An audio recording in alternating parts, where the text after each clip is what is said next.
the question is how to start an online business with a family. The truth of the matter is that each of us has a schedule that we're doing every day. And if you're trying to start a business, typically you're not unemployed and you don't have any money. You're not, typically you have some sort of income coming in. So you have income generation that you have to maintain, which is anywhere from 7 to 8, 9, 10 hours a day, whatever it is that you work. And then you're also a parent, maybe a husband, maybe a wife, whatever. So you have to maintain being a great parent and also being maybe possibly a partner if you're in a relationship or whatever. And then somehow you have to find the time to start this business, run this business, this online business. And I think that's where a lot of people get hung up on, because their time is so limited. Your time is so limited. You're like kind of maybe burnt out at the end of the day and you're like, I just don't have the time to do this. My recommendation, and this is not specifically my own advice, but it's been echoed throughout many, many books that I've read,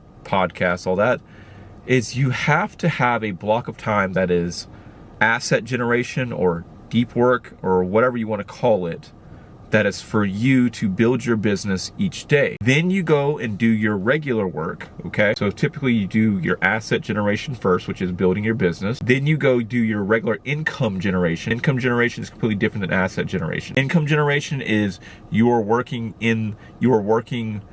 to make money. You're trading time for money. Asset generation, ideally at the end of developing an asset, the asset generates profits. It generates, so the business that you're building, you may be working technically income generate. You're technically working in it, but eventually you may want to get to owner status so that you can free up your time to then build the next asset, etc., etc., etc.